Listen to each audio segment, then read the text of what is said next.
They say every sin on a plantation begins in silence. Silence behind closed doors, silence in dim hallways, silence in the breath between two people who should never have stood that close. But the night she invited him into her bedroom, the Tennessee air itself seemed to stop moving, as if even nature refused to witness what was about to happen. And long before the first rumor formed, long before swelling bellies exposed the truth, the plantation had already begun to rot from that single moment of forbidden desire. She was the mistress of the house, refined, polished, raised never to sweat in the fields or lift anything heavier than a teacup. He was a slave, broad-shouldered, quiet, and watched too closely by everyone for reasons no one talked about aloud. People whispered that his silence held power. Others claimed his stare could melt fear into something far more dangerous. But none of those whispers stopped the mistress from calling him to her room that night with trembling hands and a hunger she'd denied for years. The house was asleep when she did it. The master was away on business, the overseers drunk in their quarters, the slaves exhausted from a day's labor. Only one candle burned in her room, throwing long shadows across her bed. She stood there in a silk nightgown that hid nothing, pretending she had called him to fix the window shutter. But when he stepped inside, tall enough to block the candlelight, something inside her broke loose, something she never knew she was capable of wanting. She touched him first. That was the moment she crossed a line that history itself would never forget, and he didn't resist. Maybe he was afraid. Maybe he was trapped. Maybe he wanted it. No one would ever know, because the only people who truly witnessed that night carried their secrets to the grave. But what happened between them didn't end when she fell asleep against his chest. It didn't end when the candle burned out. It didn't end in the morning when he slipped back into the quarters before anyone noticed. It was only the beginning. The following weeks moved like normal. Cotton weighed, fields plowed, orders shouted. She walked through the house with the same grace, the same authority, the same cold chin lifted above the slaves who bowed their heads as she passed. But inside her chest something pulsed, fear, guilt, anticipation, maybe even longing. She told herself she could lock the memory away and pretend it never happened. She was wrong. It started subtly. A woman in the quarters fell ill, morning sickness, they said. Then another woman complained of dizziness. Then two more refused to do heavy labor, holding their stomachs protectively. Then the midwife started watching the quarter women with strange eyes, whispering to herself. The mistress didn't notice at first, too focused on hiding her own trembling hands whenever someone mentioned the slave she had taken into her bed. But the whispers grew. Slaves huddled at night, talking in hushed tones. Overseers grumbled about laziness, though deep down they sensed something wasn't right. Even the master, upon returning, remarked that the women looked strangely soft, strangely round. The mistress felt heat rush through her body, not from guilt, but from a terror she couldn't explain. Then came the moment that shattered her composure. She passed two of the quarter women in the yard and overheard one whisper to the other, "Us all carrying at the same time? Ain't natural. Ain't coincidence." Her chest tightened. That night she couldn't sleep. She paced her room. She watched the window. She pressed her trembling fingers to her temples, because deep down something she didn't want to admit, something monstrous, entered her mind. The women weren't sick. They were pregnant. All of them. And when she replayed their faces, their dates, their symptoms, she realized they all conceived around the same time, around the same night. The same night she had called him into her room. Her stomach dropped with such force she had to sit down. The candle flickered violently, as if reacting to the truth she was finally willing to see. The slave she had slept with hadn't just touched her. He had touched all of them. And now every woman on the plantation, herself included, was carrying a secret that would destroy every wall, every lie, every illusion of control the plantation had ever held. Her forbidden night wasn't just a sin. It was the spark that would burn the entire estate to the ground. They said the plantation lady first noticed him the way a person notices a storm coming in the distance, silent, slow, and impossible to stop once it arrives. She had lived her entire life in Magnolia Hollow, surrounded by the stiff, polished world of Tennessee aristocracy, where women were expected to keep their voices low and their desires even lower. But the moment she saw him, brought in shackled, dust-covered, and half-starved, something in her life shifted off its axis. No one on the plantation understood what she saw in him. To them, he was just another enslaved man acquired at auction, a body assigned to labor. But to her, He was a disruption, a danger, a spark dropped into dry cotton. It began with glances, small, stolen, trembling things. She watched him from the veranda during the early mornings when mist clung to the fields like torn lace. He had a stillness about him, a kind of quiet intelligence that wasn't common among the men forced to work the land. He didn't speak unless spoken to, but when his eyes met hers, something ancient and unspoken passed between them, something that made her chest ache in ways she couldn't name. She tried to ignore it at first. She forced herself to stay inside during field inspections, to occupy her hands with sewing and her mind with scripture. But every time she closed her eyes, she saw him, the strong lines of his face, the weary calm in his posture, the way he seemed to carry secrets even chains could not silence. She told herself it was pity. She told herself it was curiosity. She never admitted, not even in her private thoughts, that it was hunger. It was during the summer storm of 1839 that the first boundary broke. Lightning had cracked the sky over the plantation, and the overseer had ordered the field workers into the storage barn for shelter. She had gone out to inspect the horses, and there, half-soaked, mud streaking his arms, he was tying down the last of the heavy plows. She shouldn't have been alone with him. Every instinct of her upbringing told her to turn back, to run, to forbid herself this moment. Yet she stepped inside the barn, drawn like a moth to the single candle lit in the darkness. He froze when he saw her, lowering his head out of habit. She asked him why he hadn't sought shelter earlier, and he replied in a voice so soft it startled her. He said he wanted to make sure nothing was destroyed in the storm. It was such a simple answer, but in it she heard loyalty, responsibility, and dignity, the kind no one ever credited enslaved people with. And that was the moment she realized she was lost. The days after that were a war inside her. She battled herself with prayers, with cold baths, with long walks meant to clear her thoughts. But the more she tried to sever the invisible string that tied her to him, the tighter it twisted. He seemed to feel it too. Whenever she passed him in the corridor or crossed the fields, something in his manner shifted, his shoulders straightened, his breath paused, his eyes flickered with something dangerous and forbidden. And then came the night she could never undo. Her husband was away on business and the entire house had collapsed into the deep silence of midnight. She couldn't sleep. Her thoughts churned, pulling her from one corner of her mind to the next. Finally, overwhelmed by a force she could no longer restrain, she slipped out of her bedroom and walked barefoot through the corridor, down the stairs, across the veranda, and toward the workers' quarters. She didn't know what she was doing. She told herself she only wanted to speak with him, to understand why her soul felt like it was unraveling piece by piece whenever he was near. But when she reached the doorway and he opened the door, eyes widening in shock, chest rising in a sharp breath, her resolve shattered. The two of them stood motionless in the moonlight, the humid night pressing down around them like a suffocating blanket. There were no words, there was no logic, there was only the pull. What happened between them that night was not the kind of thing the world was built to accept. It was not tender or sweet or innocent. It was desperate. Two trapped spirits finding each other in the dark, two people who had no right to want anything, yet wanted everything. When she finally returned to her room before dawn, trembling, breathless, and shaken to her core, she knew her life had split cleanly into two halves, the one she lived before that night and the one she would live after. But actions, especially forbidden ones, have consequences that spread like fire. She thought their secret would fade after that one night, that shame or fear would push them apart.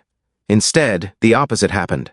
The pull between them deepened, becoming a private world they inhabited in stolen moments, brief meetings in the shadow of the oak trees, whispered conversations near the well, a single touch of hands when no one was looking. She didn't know, not at first, that their connection would echo far beyond herself. She didn't know that while she sought escape in him, something else entirely was unfolding among the enslaved women of the plantation, something that would change everything, something even she could not stop. And yet in the beginning all she understood was the truth she feared most. She loved him, and that love, forbidden by law, morality, and the brutal architecture of the world they lived in, was the first crack in the foundation of everything that would come after. Long before the plantation lady realized what she had stepped into, the enslaved women of Magnolia Hollow had already begun whispering about him. They whispered in the kitchens, in the wash yard, Under the trees during the short rest hours, their voices low and trembling like leaves caught in a sick wind. Every plantation had stories, old superstitions carried from one generation to the next, tales shaped by fear and survival, but the stories about him were different. They weren't about ghosts or curses, they were about power, a power he never boasted about, never wielded openly, and yet one that spread through the quarters like wildfire. It began quietly. A woman named Ruth, strong-backed and sharp-eyed, was the first to speak of it. She told the others he was different, not just in the way he worked or walked, but in the way he listened. Slaves were rarely listened to by anyone, not even by each other sometimes, because survival required silence. But him? He listened like every word mattered. When a woman cried from exhaustion, he helped her finish her tasks before the overseer returned. When someone was punished and left half-broken, he was the one who brought water in the dark and whispered strength back into their bones. Some men gained influence through violence, through rebellion, through loud defiance. But his power was quiet, woven through small acts that didn't look like rebellion but carried the weight of it. The women began trusting him in ways no one understood. Not romantic trust, not the kind that tied itself to longing, but something deeper, safety. And safety, especially in a world built on cruelty, was the rarest treasure a person could offer. The plantation lady had no idea this was happening. She believed her secret encounters with him were hidden in the shadows of her own desire. What she did not know was that the enslaved women already watched him like a man carrying a storm inside him. He never bragged about the nights the plantation lady visited his quarters. He never spoke her name or described her touch.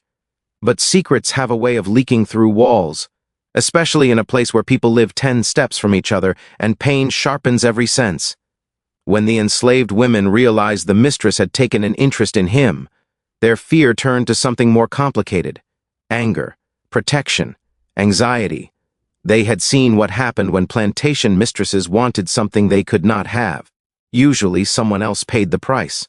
But what shook them more was what happened afterward. One by one, without explanation, the enslaved women of Magnolia Hollow began falling pregnant. At first, no one questioned it. Plantation life often forced horrors upon women that left them with children they never asked for.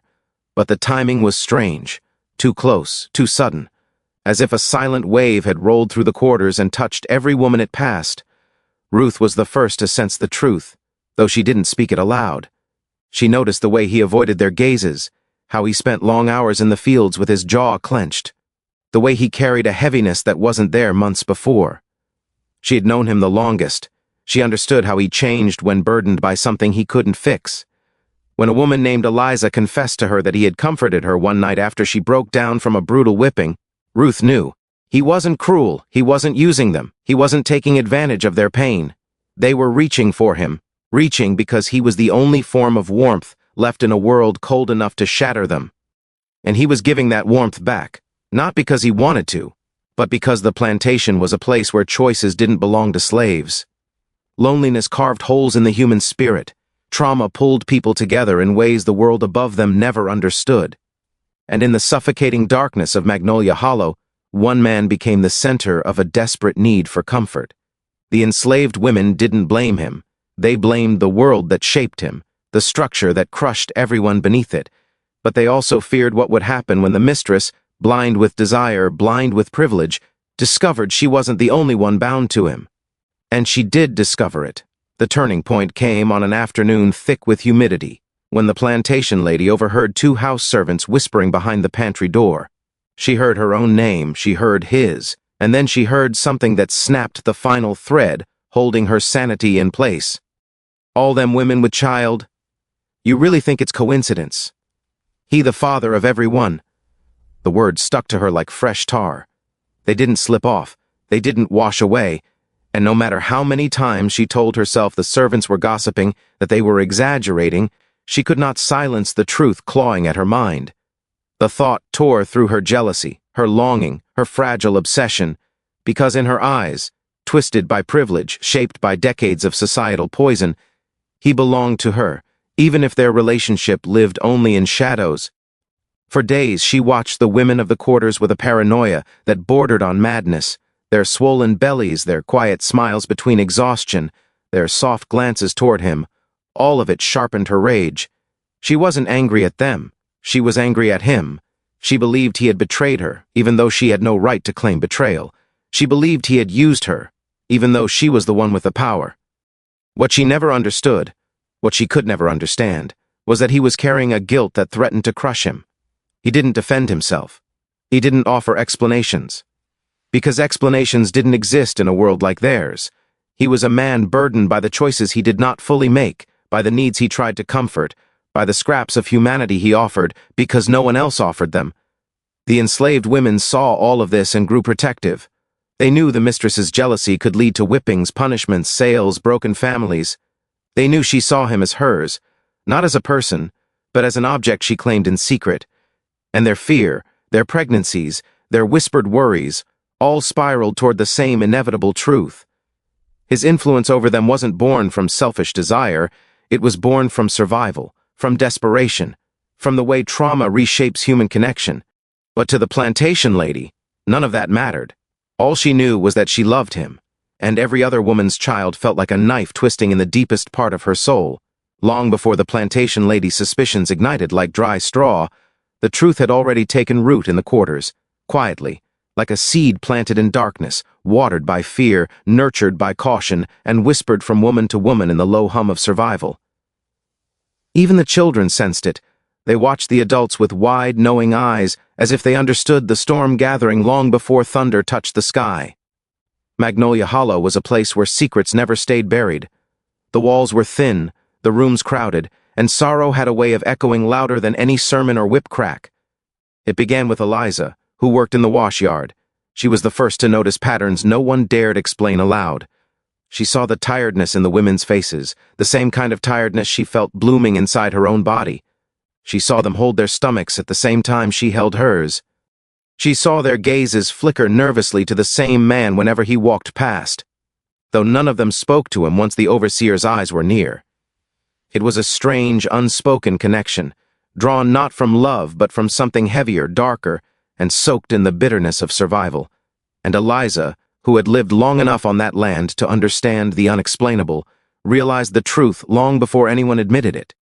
The whispers began at dusk. Women huddled near wash basins or beneath the trees during rare moments of rest. Their voices barely rose above the sound of crickets, yet the fear trembling beneath their words carried more weight than any rumor. They spoke of missed cycles, of dizziness, of cravings. They spoke of the nights when loneliness pushed them into seeking whatever comfort they could find before the darkness swallowed them whole. And they spoke of him, not with judgment or accusation, but with a strange mixture of confusion and sorrow. For he was not like other men. He did not take, he did not demand, he did not force. The plantation twisted men into monsters, but he fought that transformation with quiet defiance. The women knew this. They knew he didn't seek power or influence. He simply existed in the same hell they did, trying to hold on to whatever pieces of humanity the world hadn't ripped away from him. And maybe that was why the whispers were filled more with fear for him than fear of him. They worried what would happen once the mistress discovered the truth. They worried what punishment would fall like a hammer upon his head. They worried what the master would do, once his pride was bruised and his masculinity wounded. They worried because they knew this was a world where consequences were always cruel, always violent, and always unfair. And they worried because the man at the center of it all, the man who had unknowingly become the beating heart of the quarters, carried the calmness of someone resigned to suffer for sins he didn't commit. The whispers traveled farther than expected. They slithered from mouth to mouth, from the women in the fields to the men who avoided speaking about it, to the older slaves who prayed the situation wouldn't explode into catastrophe. Even the midwife knew. She didn't speak often, but her eyes told stories her lips never dared. She had delivered too many babies to ignore the shared timing of the pregnancies swelling across the quarters. And though she tried to remain neutral, she was human. She cared, and caring made everything heavier. The plantation lady, wrapped in her illusions of secrecy, walked through her routines unaware that the entire quarters already knew what she had tried so desperately to hide. They had seen her slip out of bed at night. They had heard the creak of the boards whenever she tiptoed across the floors. They knew when she disappeared. They knew who she visited, and they knew what it meant, not just for her, but for all of them. The quarters whispered of her obsession. They whispered of the danger it carried. They whispered about jealousy, about punishment, about the wrath of a mistress who could destroy lives with a single command. Their fear wasn't unfounded. Many had seen women whipped, sold, or starved for far less. Their only hope was that she would never discover the full truth, that the children forming inside their bodies all carried the blood of the same man. Because once she realized it, nothing would remain the same. The man himself knew about the whispers.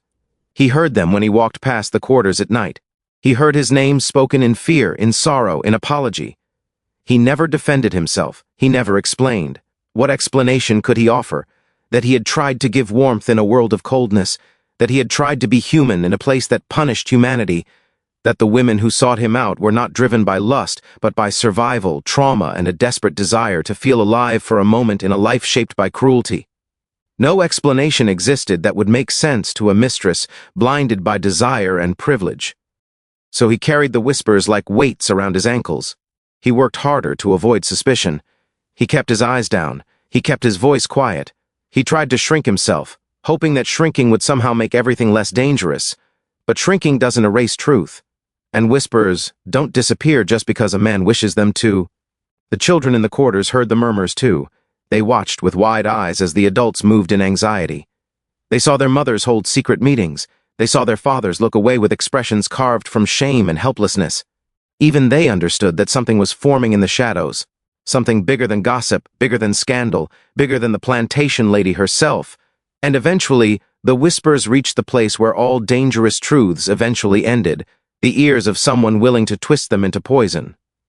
It was a house servant, hidden behind the pantry door, eavesdropping not out of malice but out of curiosity.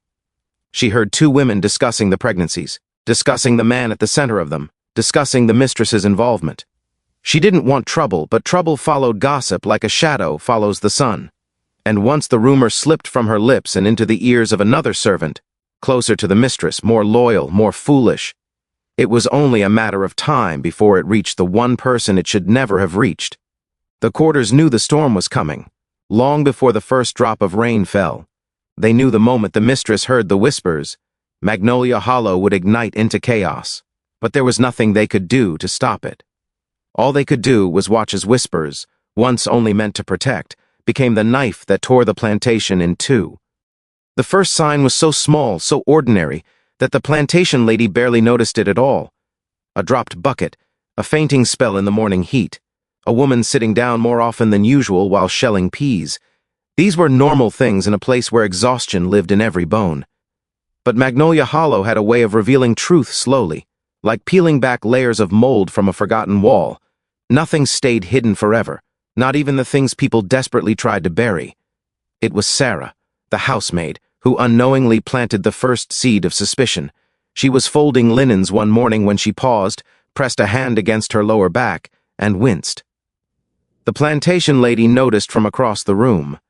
Sarah murmured that she was just tired. But there was something in the way her body moved, something soft, cautious, fragile, that made the mistress's eyes narrow. She had seen that kind of movement before. She had made that movement before. Years ago, when she lost her own child before it could take its first breath. She pushed the thought aside.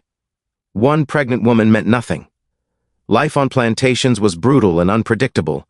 Children came and went like seasons, and sorrow was baked into the land. It was the second woman who unsettled her. On the third day, while walking past the laundry line, she caught sight of Eliza pressing a trembling hand to her stomach. The gesture was gentle, almost protective. Too protective. And when Eliza saw her mistress watching, she dropped her hand as if burned. The fear in her eyes cut through the lady's thoughts like an unexpected blade. Why fear? Why hide? Why act as though guilt was blossoming beneath the skin? That night she lay awake, staring at the ceiling, unable to silence the echo of her own heartbeat. Her secret, her nights in the shadows, her whispered pleasure, her shame molded into desire, had been safe for months. Safe because she believed she alone knew where her feet carried her after midnight. Safe because she thought he would never breathe a word. Safe because she wanted to believe it.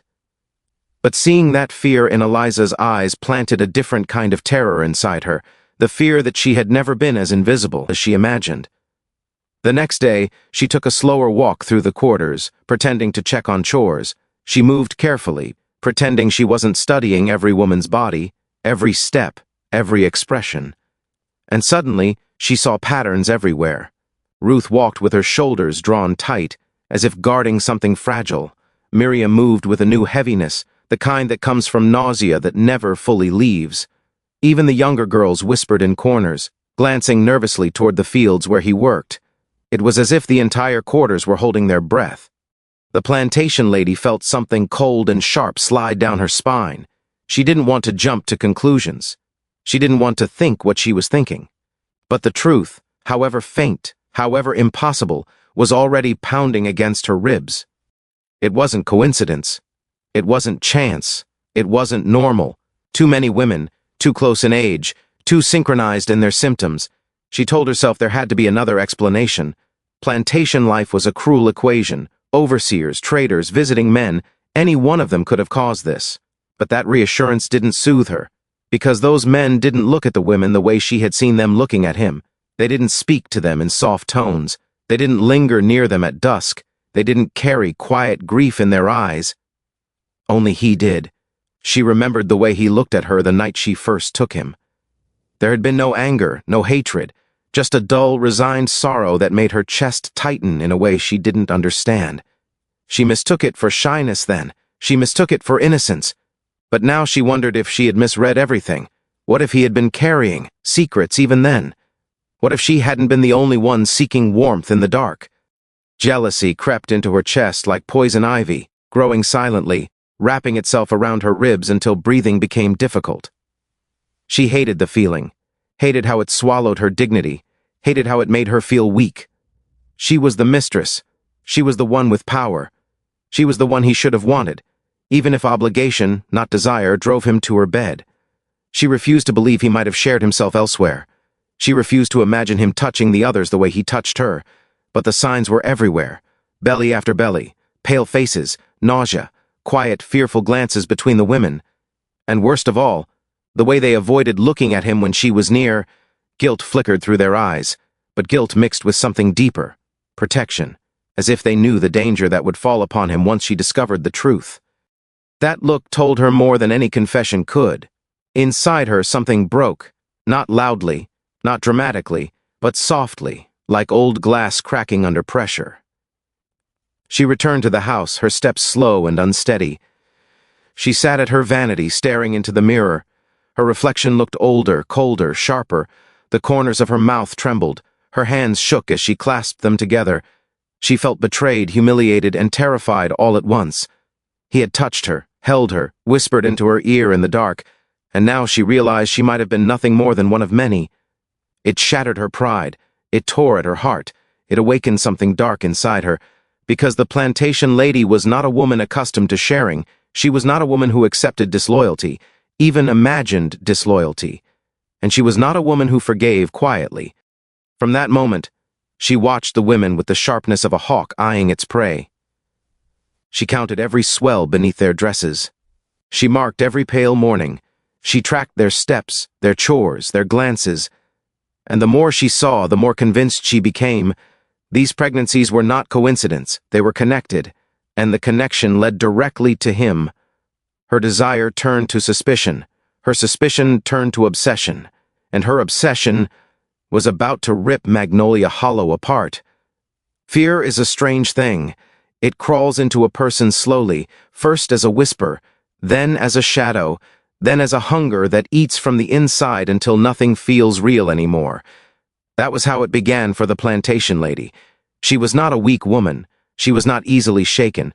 She had grown up in a world where cruelty was normal and silence was survival. Yet the idea forming in her mind, the possibility that the women of Magnolia Hollow were carrying the children of the same man she had taken into her own bed, unraveled her composure like a loose thread pulled too hard. Her fear did not stay fear for long. It morphed, twisted, transformed itself into a new emotion. Something sharper, something darker, something far more dangerous. Curiosity. The kind that consumes rational thought. The kind that drives a woman to peel open secrets even when she knows the truth might burn her alive. the kind that ruins everything. She began observing them more closely, not openly, but with the silent precision of someone who had something to lose. Her eyes followed the women like a second shadow. She watched their bodies, their rhythms, the way their hands drifted protectively over their stomachs. She watched the way they looked at him, and the way they didn't. She watched the way they avoided being near him when she was around, how they stiffened, how their eyes darted like frightened birds. It was fear, not guilt, not shame, fear. Fear of what she might do, fear of who she might become. And fear was fuel. In the quiet hours of the night, she found herself replaying every moment she had spent with him, every whispered breath, every trembling touch, every time he looked at her with eyes that never quite revealed what he felt. She searched those memories for clues, any sign that he might have been hiding another life beneath the one she shared with him. But she found nothing, nothing except the possibility that she had never understood him at all. Curiosity became sleeplessness, sleeplessness became obsession, and obsession steered her toward a truth she wasn't prepared to face. One evening, when the sun was bleeding its last light across the fields, she stood on the upstairs balcony looking down at the quarters. Smoke rose from the chimneys. Lanterns flickered in windows. The women moved about slowly, quietly carrying out their end-of-day routines. But something in their movements felt synchronized, united by an unspoken pact. It was as if every woman carried a secret beneath her ribs, and they were all guarding it with identical care. That was when the mistress noticed something she had overlooked, something that made her breath falter. The timing, the identical timing. Not one woman looked more than a month ahead of another. Not one belly seemed more advanced. Their nausea, their fatigue, their hesitations. All were unfolding at the same pace. A coincidence too perfect to dismiss, too deliberate to ignore. The realization hit her with the force of a blow. If they were all carrying children conceived at nearly the same time, if every woman shared the same hidden story beneath their skin, then there was only one explanation. He hadn't simply touched them. He had touched them around, the same time he touched her, and that enraged her more than anything else. Not because he had other lovers. She could never call them lovers, not in a place built on chains and suffering, but because the timing placed them all on equal ground. She had no claim. She had no special place. She was not the exception she convinced herself she was. Her fear retreated into a corner of her chest. Her pride rose to replace it. She began walking the plantation more than usual. She lingered in doorways. She eavesdropped near the kitchens. She pretended to check the crops but used the opportunity to watch him from a distance. He was strong, steady, relentless in his labor. Sweat glistened across his back. Muscles moved beneath skin shaped by years of brutality. To her, he was beauty sculpted from hardship. But now, that beauty felt like a deception she had willingly fallen into. What she couldn't understand, what she refused to understand, was that he served the same world she ruled over. His choices were not luxuries. His desires were not freedoms. His actions were shaped by the cruel mechanics of survival. But she saw none of that. She saw only betrayal where there was none to begin with. One afternoon, she tested her theory. She called for Eliza to bring water to the porch. Eliza arrived trembling, her hands shaking so hard the water sloshed over the rim. The mistress took the cup and said nothing. She simply held Eliza's gaze, a gaze filled with terror so pure it confirmed every suspicion. The women weren't afraid of their pregnancies. They were afraid of her reaction to them. And that made her curiosity flare like wildfire.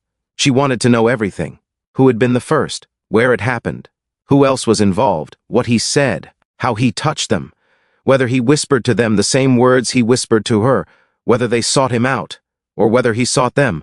A sickness bloomed inside her, not physical but emotional, a craving for truth that felt almost feverish. She followed the women around like a ghost. She lingered behind corners. She overheard half-finished conversations. She watched hands trembling over swollen stomachs. She tracked every glance toward him, every shift in posture, every moment of silence. Her curiosity crossed boundaries even her privileged upbringing had once considered immoral. She began entering the quarters unannounced. She rummaged through possessions she had no right to touch. She questioned the women in ways that made them avert their eyes and bite their lips until they bled. But none of them broke. None of them spoke. None of them revealed anything. and their silence confirmed the truth more than words ever could. Finally, her curiosity pushed her toward the one person she had avoided confronting, him. She approached him in the fields, her footsteps a storm building behind her. He paused his work, sweat dripping down his face, chest rising and falling with the slow, weary rhythm of someone who had worked himself numb. When he lifted his eyes to hers, she felt a wave crash inside her, a flood of desire, betrayal, fear, longing, and anger all at once. She wanted to ask him everything. She wanted to demand answers. She wanted him to deny it, to confess, to weep, to rage, anything that gave her something to hold on to. But he looked at her with an expression she had never seen before. Not sorrow, not fear, not longing. Just acceptance. As if he already knew the truth had reached her heart. As if he knew she had discovered what the women had tried so desperately to hide. As if he knew her curiosity would soon turn into something far more catastrophic. And in that moment, the plantation lady realized something horrifying. Her curiosity wasn't seeking truth anymore. It was seeking justification. Justification for whatever she was about to do next. By the time Eleanor Hayes began noticing the patterns, the plantation had already shifted around her like a silent, breathing creature. At first, she blamed her own exhaustion. Nights spent pacing the veranda, listening to the relentless hum of summer insects, made her vulnerable to paranoia. Yet the more she observed, the more she realized her plantation was no longer responding to her. It was responding to him, the man she thought she had possessed, the slave she believed was hers alone. His presence, once confined to the shadows of the quarters, had seeped into every corner of Hayes Manor. She noticed it not through bold rebellion, but through subtleties, an exchange of glances between the women, shifts in behavior among the men, and the eerie way conversations stopped when she walked by. It was almost as if they had formed a web she was never meant to see, but one she could feel tightening around her. The first undeniable sign was the ledger. Eleanor had kept meticulous records since the day she inherited the estate. Sugar, cotton, livestock inventory, nothing escaped her ink. But recently she discovered pages rearranged, numbers altered, and notes she knew she had never written. More disturbing were the new entries written in small, neat handwriting. They were not addressed to her. They were instructions left for someone else, tasks, schedules, movements, a system working independently of her authority, and at the center of all of it was his name. At first, she thought one of the overseers had taken liberties with plantation operations. But when she confronted them, she found confusion, fear even. One by one they avoided her eyes, their voices shaking as if they were terrified of speaking the wrong name out loud. It wasn't defiance, it was submission, but not to her. She realized then that the slave she shared a bed with, the one she believed she had chosen, the one she thought she controlled, had built something sprawling and invisible under her roof. Eleanor decided to watch the plantation from afar. She stopped interfering in daily routines and observed silently from her second-floor window. What she saw made her chest tighten. The women moved around him like a tide drawn to the moon, not seduced, aligned, as if every decision they made revolved around him. Children who barely reached his knees ran to him before their own mothers. The men, normally competitive and territorial, stepped aside for him in a way that was almost ceremonial. It was not dominance through violence. It was something older, deeper, and infinitely more dangerous. She realized with rising dread that he had become the silent axis on which the plantation turned. He never raised his voice. He never exerted physical force. But his influence was undeniable. People trusted him in ways they had never trusted their owners. People confided in him even when silence was safer. People sought his approval even when it cost them sleep. Eleanor watched the transformation unfold, like an infection spreading through her land. Once, the plantation had responded to the sound of her footsteps. Now, it responded to the shift of his weight. But how had this started? How had he built such an intricate network of loyalty in a place where even survival was uncertain? The answer revealed itself in fragments, small but unmistakably intentional. First, it was the stolen minutes she found missing from her schedule. Times when he disappeared without permission and returned with a calmness that infuriated her simply because she could not shake it loose from him. Then, it was the messages she found tucked in cracks between floorboards or under tools in the barn, coded, short, but clearly part of something organized. And then, there were the rumors. relayed to her by trembling maids, whispered behind locked doors, surrounded by the thick air of superstition. Tales of the way he listened, the way he remembered, the way he offered comfort not with words but with presence, a presence magnetic enough to draw in those who were lonely, broken, or forgotten. He became the one everyone turned to, the one everyone trusted with secrets they would never dare share with her. The women were the first to fall into his orbit, but the men were not far behind. He offered them something Eleanor had never thought mattered to them: respect. Quiet, steady, dangerous respect. It made him irresistible, not romantically, but spiritually. A leader they had not chosen but had recognized. As weeks passed, Eleanor realized this was more than loyalty. It was allegiance. She began noticing small signals exchanged among the workers. Touches to the wrist, subtle nods, taps on the windowsills. A whole language had developed under her nose, a communication system used only when he was nearby, like ripples responding to the movement of a stone cast into a still pond.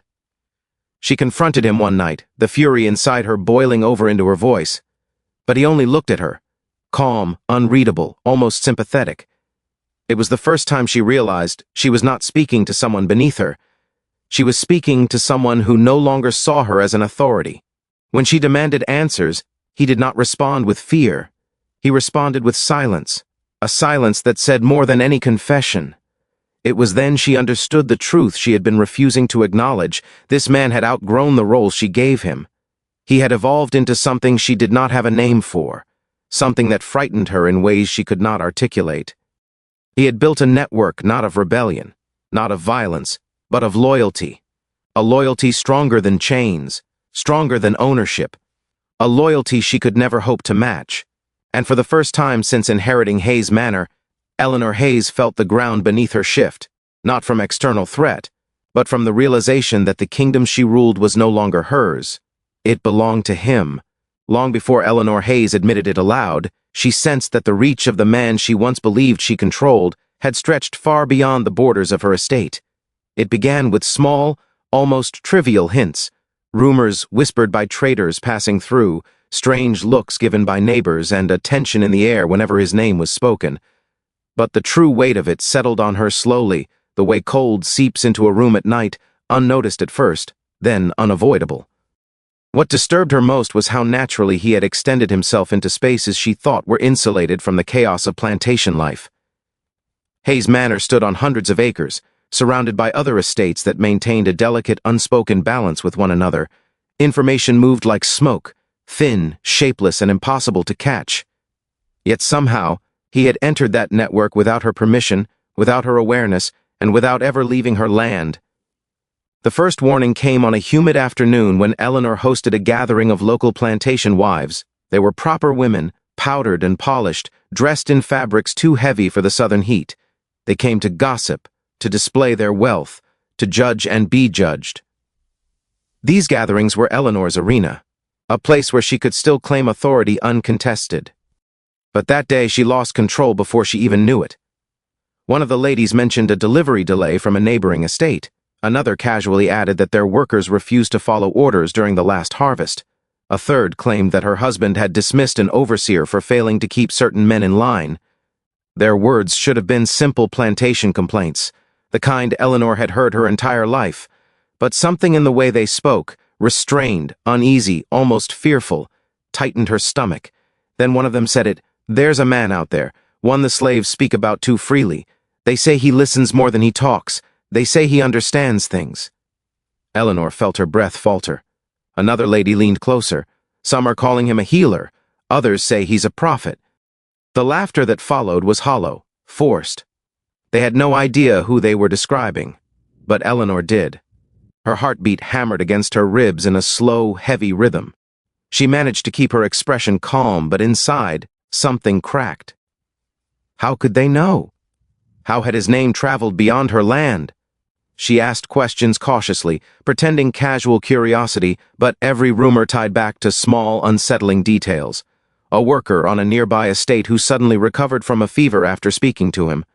A woman who claimed he comforted her during childbirth when no one else was there. A man who whispered that the one with the calm eyes predicted the rain before it came. None of these stories should have been possible. He had not left her plantation. She would have known. She watched him too closely. Didn't she? But the more she listened, the more impossible truths piled up, and the ladies noticed her silence. One of them, a sharp-tongued widow known for cruelty masked as charm, narrowed her eyes and asked, "Tell me, Eleanor, have you heard these tales on your land as well?" Eleanor forced a smile, but her throat tightened. "Stories travel. You know how workers embellish things." They nodded, relieved to shift blame onto superstition. But Eleanor was not relieved. She excused herself as soon as she could, retreating to the solitude of her room. There, behind a locked door, she allowed her mask to slip. Breathing unsteady, she paced the floor, replaying every rumor and every detail. He was influencing people she had never met. He had become a figure not just inside her home, but across the countryside. And he had done it quietly, invisibly, without ever raising a hand. How? There were moments, brief, disorienting moments, when she had wondered if he carried something unnatural in him, a presence, a stillness, a watchful intelligence that unnerved even her. His silence, once comforting, now felt loaded with intention. His calmness, once intimate, now seemed strategic. She remembered the first night she had brought him into her room, how he never flinched, never hesitated, never even appeared surprised. Most men trembled in her presence, but he had looked at her with an expression she could never decipher. Respect, pity, or something colder, like assessment? Now she wondered if he had known even then how far his reach would stretch. The next confirmation came from a source Eleanor trusted even less than the plantation wives, the overseers. Rough men hardened by heat and cruelty, they seldom cared about anything beyond their duties. But one morning, an overseer approached her with a report she couldn't ignore. "Ma'am," he said, voice wavering, "3 workers from the Wilkes estate came by last night. They said they walked here just to see him." Eleanor froze. "See who?" The overseer swallowed hard. "That man of yours." Her hand tightened around the chair beside her. "Why?" "They said he helps people, talks to them, gives advice. They said he's the only one who listens." His words burned through her like acid. "Send them away," she ordered sharply. "Tell them they're trespassing." "We did," the overseer said. "But they said they'll be back." "And they weren't scared, ma'am. Not of me, not of anyone." That shook her. Fear was the currency overseers depended on. If fear didn't work, power shifted. Later that night, unable to sleep, Eleanor walked through the plantation grounds. The air was thick and heavy with the scent of tobacco in summer. She moved quietly, searching for signs of the influence she could no longer deny. What she found made her heart stop. At the edge of the quarters, men and women from another estate stood in a quiet circle. They were waiting. And when he stepped out of the shadows, they gravitated toward him, drawn by something she could not compete with. He did not command them. He did not preach. He simply listened. And as he listened, Eleanor realized she was watching not a rebellion, but something much more terrifying. A man becoming a symbol whose reach now extended far beyond her walls, a symbol she could no longer contain. He belonged to no one, not even her. Fear is a strange thing. It rarely announces itself honestly. It creeps in through the smallest cracks, disguised as doubt, disguised as unease, disguised as a question whispered too late to take back. And for Eleanor Hayes, fear began the first time she realized she could not predict him. Not his thoughts, not his intentions, not even the shadows behind his eyes. She had convinced herself for months that she understood him. She believed that because she had chosen him, desired him, and protected him, she owned some part of his mind. She believed she could read him the way she read the weather, the seasons, the shifting moods of her estate. But now, standing on the upper balcony overlooking the workers' quarters, watching him interact with people she had forbidden to enter her land, she felt a cold truth settle into her bones. She knew nothing. His movements were slow and deliberate, but there was a confidence in him that she had seen only in free men, men who walked with a purpose, men who expected to be heard. He listened to those who came to him with the patience of someone who was not afraid of being interrupted. He spoke with the calm certainty of someone who had already decided the shape of his own destiny. That was what terrified her most. He carried himself like a man with secrets, secrets older, deeper, and more dangerous than anything she had allowed herself to imagine. As she watched from above, one of the visiting workers, a young man no older than 20, began speaking frantically. She couldn't hear the words, but she saw the desperation in his posture. Then she saw something far more unsettling, the way the others looked at him. They were not looking at him with fear or suspicion. They were looking at him with trust. Trust was power, and she had none of it. When he finally stepped away from the group and began walking toward the small path leading into the woods behind the estate, something inside Eleanor snapped. She left the balcony, descended the stairs, and followed him, quietly at first, keeping her distance. She didn't know what she intended to say. She only knew she needed answers. The woods at night were suffocatingly still. Branches arched overhead like the ribs of a cathedral, and the moonlight bled through in thin ribbons. She moved through the underbrush, her breath unsteady, until she found him standing beside the creek, staring at the water as if it held some message meant only for him. He didn't turn when she approached. He didn't startle. He simply said, "You shouldn't be out here." His voice was low, steady, calm, too calm. Eleanor swallowed hard. "Why are they coming to you? Why are they speaking to you as if you belonged to them?" He didn't answer immediately. Instead, he crouched near the water, dipped his fingers into the cold stream, and watched the ripples spread outward. Only when the last ripple had vanished did he stand and face her. "When people have no one to listen," he said softly, "they look for someone who can." That answer cut through her like a blade. "You're not a leader," she snapped. He lifted his gaze to hers, and the words died in her throat. There was something in his eyes she had never seen before. Not defiance, not anger, something far more terrifying, detachment. As if he had long ago accepted a truth she was only now beginning to comprehend. "You think you know me," he said quietly, "because you wanted to—" Her breath caught. "You saw something in me, something you thought you could claim, something you thought belonged to you." She stepped backward, pulse hammering. "I saved you. I protected you. You chose me for your reasons," he interrupted, voice steady. "Not mine." His calmness rattled her. She had never heard him challenge her so openly. She felt as if the ground beneath her feet were shifting, pulling away from everything she thought was hers. "You're turning them against me," she whispered. He shook his head. "They were against the world long before I spoke to them." "Why do they trust you?" she demanded. "What have you told them? What are you planning?" A faint, unreadable expression flickered across his face. "I don't plan anything. I simply listen. And when people are heard, they see paths they didn't see before." That was when Eleanor felt the full weight of fear press into her chest. It wasn't that he was plotting against her. It wasn't that he was forming alliances or organizing rebellion. It was that he didn't need to. His influence wasn't built on force. It wasn't built on threats. It wasn't even built on intention. It was rooted in something far more dangerous. People believed in him, not because he asked them to, not because he promised them anything, but because his presence alone was enough to reshape the thoughts of those who came near him. He had become a mirror, reflecting back to others the things they feared, the things they wanted, the things they dared not speak. And in their reflections, they found courage. She saw it clearly now. She saw the truth she had been afraid to name. He was never hers. He had never been anyone's. There was something in him, something unbreakable, something untamed, something that answered to no one. She had mistaken his silence for submission. She had mistaken his gentleness for dependence. But beneath all of it was a mind sharper, deeper, and more enigmatic than she had ever realized. And as she stood in the moonlit woods, feeling her world tilt into something unrecognizable, she understood the most terrifying truth of all. She wasn't afraid because she had lost control of him. She was afraid because she never had control to begin with. The plantation, a sprawling testament to wealth and hierarchy, thrived not only on the labor of the enslaved, but on secrets carefully buried beneath layers of social pretense.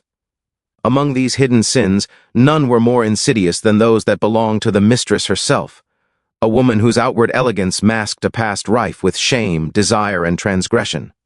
The story of the enslaved woman who had already captivated whispers with her defiance, her intelligence, and her so-called witch eyes now intersected with the mistress's own secret in a way that threatened to unravel the carefully constructed facade of control. The tension between public appearances and private guilt became the focal point of a dark psychological drama, a tale in which the mistress, fear grew with every murmur carried through the fields and corridors of the estate. At the heart of this chapter is the realization that secrets, like fire beneath ashes, have a way of seeking oxygen. The mistress had long believed that her misdeeds, whether born of lust, cruelty, or poor judgment, were securely hidden. The enslaved woman, whose reputation had already begun to circulate in whispers, was now positioned as an unintentional catalyst. Every subtle glance, every rumor passed from field to cabin, carried the potential to expose the mistress's hidden truths. Unlike the public displays of authority she wielded over others, this threat could not be bought, silenced, or punished. It was intangible, pervasive, and deeply unsettling, and it struck at the mistress's very sense of power and identity. The psychological dimensions of fear in this narrative are essential. The mistress's anxiety was amplified by the knowledge that enslaved people were often privy to the private affairs of the household. Their labor brought them close to intimate spaces, their ears captured hushed conversations, and their observations, though silent, were remarkably acute. In this environment, where the smallest slip could ripple outward, the mistress understood that control was an illusion. She began to notice the subtle ways in which the enslaved woman's presence magnified her own vulnerability, a deliberate glance in passing, a whispered story shared among peers, or the simple act of existing without fear. The mistress, who had been conditioned to dominate, now found herself the object of quiet scrutiny, and with it, a deepening dread. Social dynamics on the plantation further intensified the situation. Among the white community, reputations were fragile and meticulously maintained. The mistress, who had once relied on her social standing to insulate herself from scandal, now faced the creeping possibility of exposure. Rumors, once considered manageable, began to carry weight because they intersected with truths she could not deny. Enslaved women, often dismissed as powerless observers, became conduits for information, their whispers moving through the plantation like a current that could no longer be contained. The mistress's fear was compounded by the unpredictability of these channels. Unlike formal letters or documents, whispered narratives could not be monitored or destroyed, and each repetition, each embellishment increased the potency of the secret. The chapter also explores the interplay of guilt and paranoia. The mistress's private thoughts were no longer her own. They were haunted by the specter of discovery.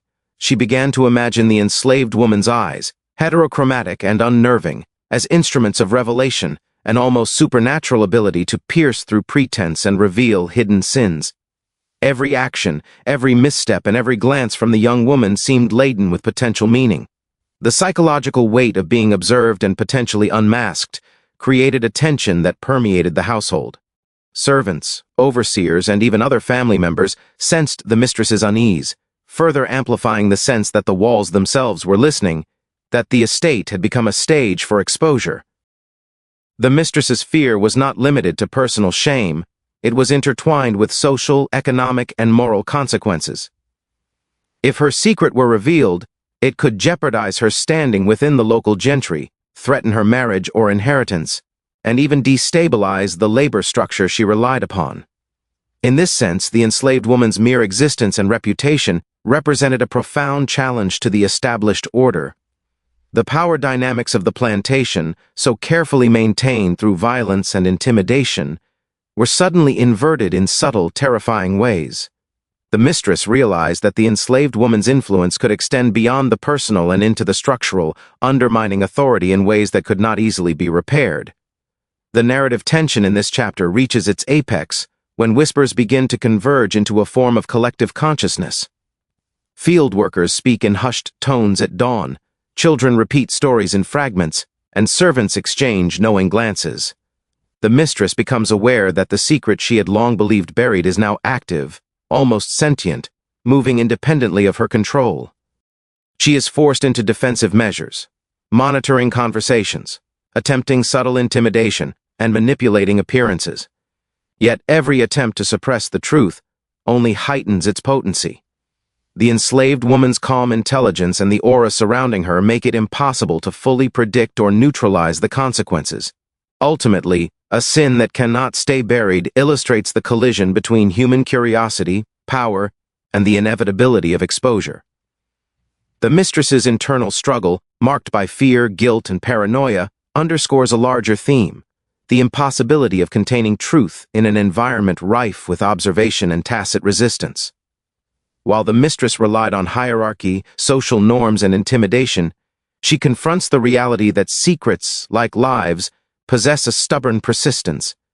The enslaved woman, through subtle defiance and the sheer weight of her presence, becomes the catalyst for a reckoning that cannot be controlled, offering a profound meditation on human agency, fear, and the moral limits of authority. In conclusion, this chapter demonstrates that even the most carefully hidden transgressions cannot remain buried indefinitely.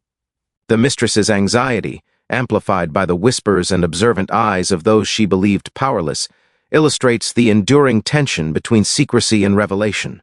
Her fear of exposure becomes a mirror of the broader moral failures of the plantation system itself, highlighting the inescapable consequences of cruelty, oppression, and hidden sin.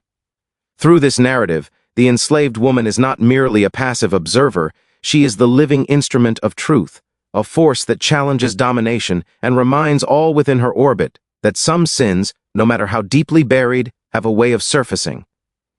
This chapter centers on the shocking discovery that overturns the lives of everyone on the plantation, exposing secrets that had been meticulously hidden for years. At its heart is the revelation that the pregnancies among the female slaves were not random accidents or acts of misfortune, but were part of a carefully concealed pattern tied directly to the power dynamics and hidden desires of those in control. The revelation forces a confrontation with morality, authority, and the consequences of unbridled lust and manipulation within a system built on exploitation. For years, the plantation operated under a veneer of normalcy, with the plantation lady, the mistress of the estate, maintaining her authority and social position while presenting herself as a figure of propriety.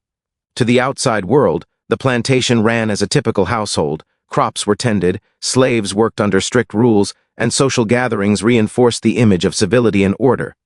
Yet beneath this surface, a web of coercion and secrecy dictated daily life. The female slaves, bound by both law and circumstance, lived under constant surveillance, with little ability to resist the advances of those in positions of power. The pregnancies among them had long been viewed as tragic but seemingly isolated events, something the plantation mistress herself struggled to explain, often hiding behind excuses of mismanagement, carelessness, or divine will. The final revelation occurs when documents, letters, or personal accounts are unearthed. Records that explicitly show that the pregnancies were the direct result of calculated manipulation, often orchestrated or at least permitted by the plantation lady herself. This discovery shatters any illusions that the events were accidental.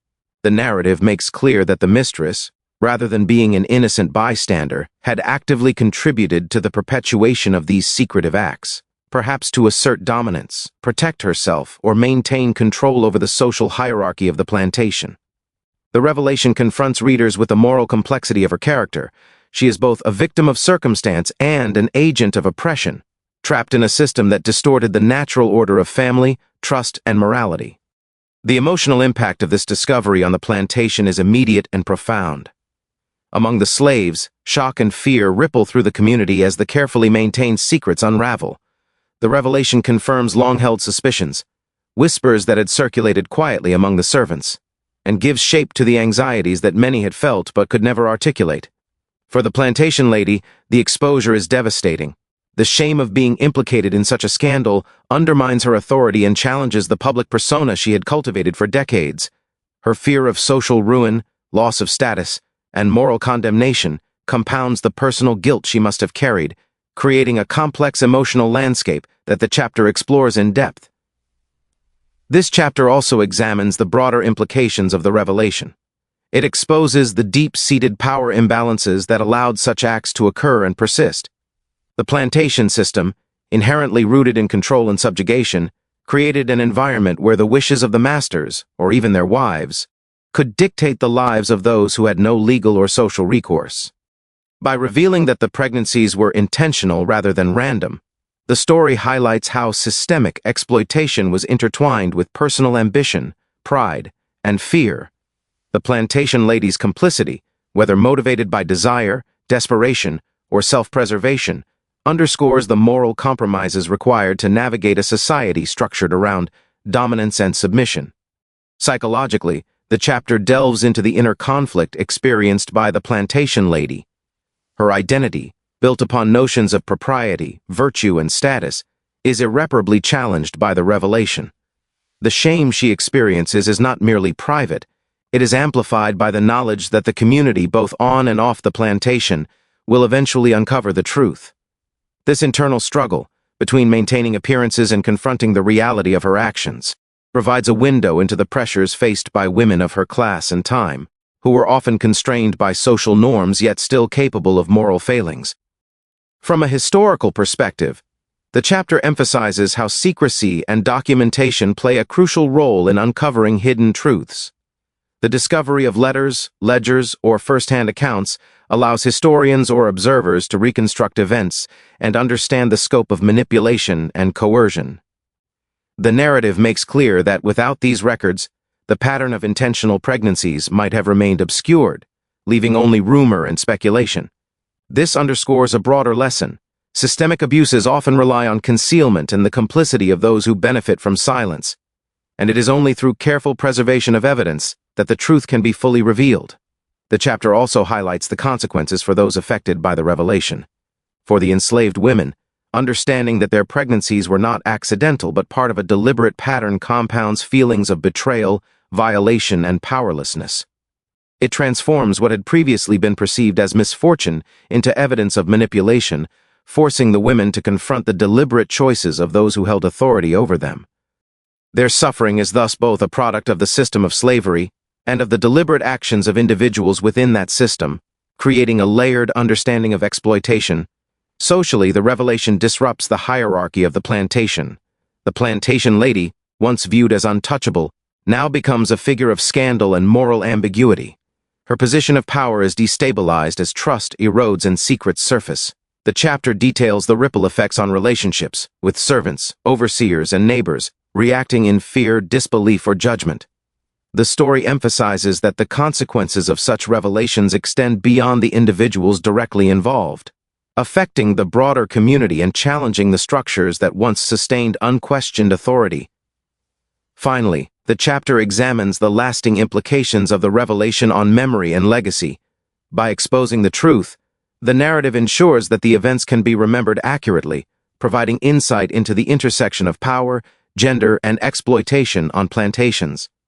The story confronts readers with uncomfortable truths about human behavior, demonstrating that social status and outward respectability often mask moral corruption.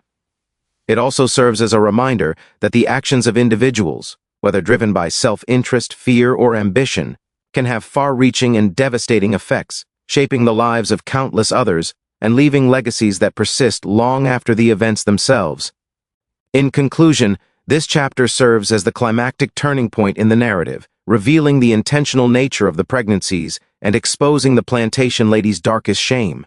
It explores themes of power, morality, complicity, and systemic oppression, while providing a detailed psychological portrait of those involved. By documenting the deliberate actions behind what was once considered misfortune, the chapter forces a reckoning with the ways in which individuals navigate systems of control and the consequences of secrecy, manipulation, and betrayal. The final revelation transforms the story from one of rumor and speculation into a documented account of deliberate exploitation, challenging readers to confront the harsh realities of human behavior in a world defined by hierarchy, fear, and desire. Thank you for joining us on this journey into one of the darkest and most shocking chapters of American history. The story of the plantation, the reverend, and the exploitation of innocent lives is a haunting reminder that power, wealth, and authority have often been used to manipulate, control, and destroy those who were most vulnerable. As we uncover these hidden truths, it becomes clear that history is not just a collection of dates and events. It is filled with real human lives, suffering, and secrets that were buried behind walls of silence and deception. If this story sent chills down your spine, remember that it is just one of countless untold tales that reveal the complexities and moral failures of the past. From powerful men hiding their sins behind public respectability to the unimaginable struggles of those they oppressed, These stories force us to confront uncomfortable truths about human nature, societal structures, and the consequences of unchecked authority. Understanding history in this way is more than just curiosity. It is a chance to learn from the past, recognize patterns of abuse and injustice, and ensure that future generations do not repeat the mistakes of those who came before. We hope this story has left you thinking about the ways in which secrecy, manipulation, and fear can shape lives, communities, and legacies. The Reverend's actions, the complicity of those around him, and the unimaginable consequences for his daughters are a stark reminder that the consequences of betrayal and abuse extend far beyond the individuals directly involved. They affect families, communities, and even the way history remembers these events. By studying and sharing these stories, we keep the voices of the victims alive and hold a mirror to the societies that allowed such acts to go unchallenged for so long. If you found this story compelling, make sure to like this video, subscribe to our channel, and turn on notifications so you never miss our weekly dives into the hidden, shocking, and often forgotten stories of history. Your engagement helps us continue to uncover the truth and share these stories with more people around the world. Every like, share, and comment supports our mission to shine a light on the secrets of the past and ensure that these lessons are not lost to time. We also want to hear from you. Comment below with your thoughts, theories, or feelings about the story. What do you think motivated the plantation lady or the Reverend to act as they did? How do you think the victims coped with the aftermath? Your input adds to the conversation and allows us to explore different perspectives, keeping the discussion alive and meaningful. And don't forget to explore the playlist linked on screen, where we dive even deeper into history's most shocking and scandalous stories. From forbidden secrets hidden in old mansions to scandals that rocked entire communities, each story is designed to give you a deeper understanding of the human experience and the lessons history can teach us. These videos are perfect for anyone fascinated by dark history, morality, power dynamics, and the untold truths that textbooks often leave out. Finally, remember this: history is never as simple as it seems. Beneath every grand estate, every respected figure, and every public reputation, there are stories waiting to be uncovered. Stories of betrayal, resilience, power, and courage. By exploring them, we not only honor those who suffered, but also gain insight into the complexities of human nature and the importance of accountability. The past has a way of shaping the present, and the lessons we take from it can guide us in building a more just, aware, and compassionate future. So, thank you for watching, for listening, and for engaging with these stories. Together, we can continue to uncover the truth, understand the hidden layers of history, and ensure that the voices of the past are never forgotten. Stay curious, stay vigilant, and remember, the past may be dark, but understanding it can illuminate the way forward.